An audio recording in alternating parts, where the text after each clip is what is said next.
हाँ तो बच्चों, इलेक्ट्रोस्टैटिक्स का क्वेश्चन नंबर 14, और जैसा कि आप सभी को पता है ये पूरी सीरीज हम लोग चला रहे हैं जिसमें हम डेली इलेक्ट्रोस्टैटिक्स का एक क्वेश्चन कर रहे हैं। तो आज का क्वेश्चन क्या है, ध्यान से देखते हैं। आइए, क्वेश्चन बड़ा इंपॉर्टेंट है। कहता है भाई, an infinite number of charges each equal to 4 microcoulomb are placed along the x-axis at x is equal to 1 meter, 2 meter, 4 meter, 8 meter and so on. Find the total force on a charge of 1 coulomb placed at the origin. जैसा आप देख पा रहे हो, question जो है वो IIT 1995 में भी पूछा गया है। आइए जरा समझ के देखते हैं, एक बार डायग्राम बना के देखते हैं कि क्वेश्चन हमसे कह क्या रहा है। इधर देखें तो ये जैसे ओरिजिन है, यहां पर वो कहता है भाई ओरिजिन पे जो हमने चार्ज रखा है वो चार्ज रखा है 1 कूलम का, और फिर ये कहता है 4 माइक्रो कूलम के चार्ज रखे हुए हैं x is equal to 1 metre पे। मतलब जैसे यहां पे चार्ज रख दिया 4 माइक्रो कूलम का और ये डिस्टेंस दे दी 1 मीटर, और फिर दोबारा से यहां पे चार्ज रख दिया जी 4 माइक्रो कूलम का, ये डिस्टेंस दे दिया जी 2 मीटर, और फिर से यहाँ पे चार्ज रख दिया जी 4 माइक्रोकूलम का, और ये डिस्टेंस जो दे दी है जी, ये डिस्टेंस दे दी है 8 मीटर। कह रहा भाई इस तरीके से चार्जेस रखे हुए हैं और ये अनंत तक रखे हुए हैं, मतलब ऐसे ना, मतलब ये इन्फिनिटी तक जा रहे हैं ये चार्जेस इस तरीके से। तो सवाल कहता है कि इन सभी चार्जेस की वजह से ये जो ओरिजिन पे चार्ज रखा है इसके ऊपर कितनी फोर्स लगेगी, ये हम लोगों को पता लगानी है। तो अब हर बार की तरह इस पॉइंट पे वीडियो को पॉज करके 5 मिनट का समय देके क्वेश्चन को ट्राई करें। अगर हो जाएगा तो बहुत बढ़िया, नहीं होगा तो वीडियो को आगे चला के आप लोग देख लेंगे। आइए ध्यान से समझते हैं क्वेश्चन बेसिकली होगा कैसे। सबसे पहली बात तो ये, फोर्स जो होती है वो बेसिकली एक वेक्टर क्वांटिटी होती है। फोर्स जो होती है वो हमारे पास कैसी क्वांटिटी होती है, वेक्टर।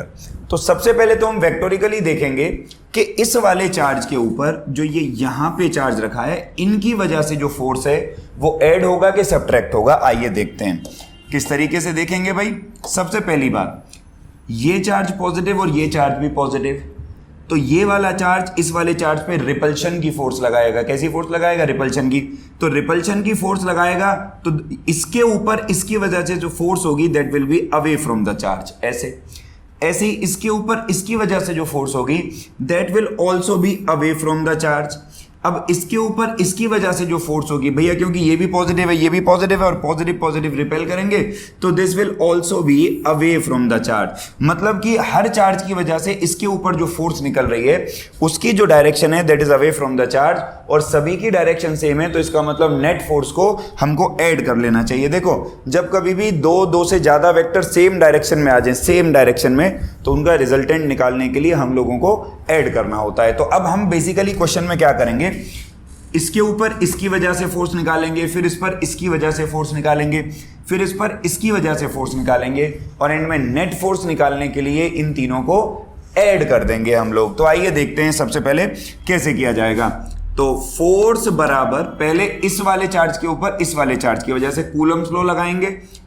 K इंटू में Q1 की जगह 1 कूलम, Q2 की जगह 4 माइक्रो कूलम, तो माइक्रो को बदल लिया जी कूलम में, डिवाइड बाय ये डिस्टेंस का स्क्वायर, तो ये डिस्टेंस का स्क्वायर हो जाएगा 1 का स्क्वायर। अब इस पर इसकी वजह से, और क्योंकि दोनों की डायरेक्शन सेम आ रही है तो प्लस कर रहे हैं, यहां पे हो जाएगा K इंटू में पहला वाला चार्ज 1, दूसरा वाला चार्ज अगेन 4 इंटू 10 की पावर -6 डिवाइड बाय अब इसके और इसके बीच की दूरी, और ये हो जाएगा 2 का स्क्वायर।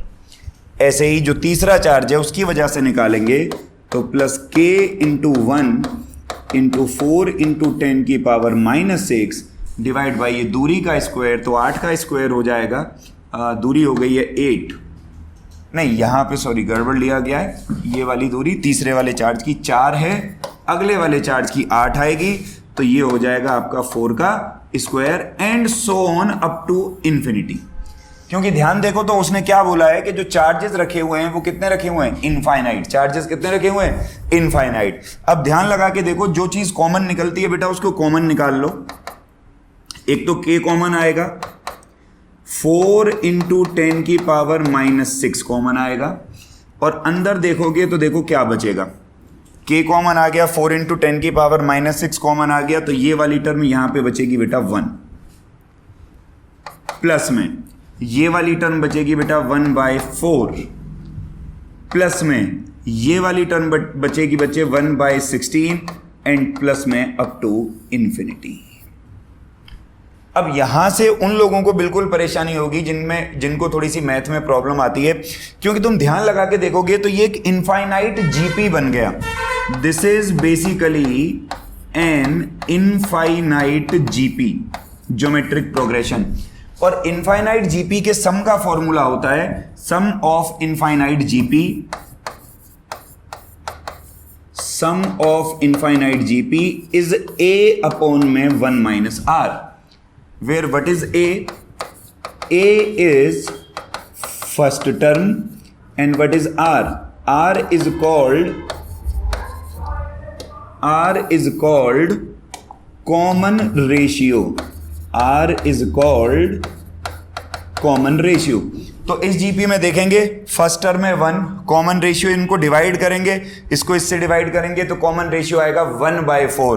तो ये फॉर्मूला हम यहां पे लगाते हैं, देखें जरा, k की जगह पुट कर देते हैं 9 इंटू 10 की पावर 9 इंटू 4 इंटू 10 की पावर -6, और इस चीज का a अपॉन में 1 - r। तो फर्स्ट टर्म है, ये रही पहली वाली टर्म, फर्स्ट टर्म है 1 अपॉन में फॉर्मूला है a अपॉन में 1 - r, तो 1 - r कॉमन रेशियो, इसको इससे डिवाइड करेंगे तो आंसर आएगा 1/4, कॉमन रेशियो आया 1/4, तो 1 अपॉन में 1 - 1/4। अब इसको हम लोग फर्दर सॉल्व कर लेंगे भाई, 4 9 जा 36 इंटू 10 की पावर 3 इंटू में 1 अपॉन में 4 1 जा 4, और 4 में से 1 गया तो 3/4, तो ये 4 ऊपर चला जाएगा इस तरीके से। अब 3 1 जा 3, 3 2 जा 6, 12 4 जा 48 इंटू 10 की power 3 newton, and this is the answer to your question.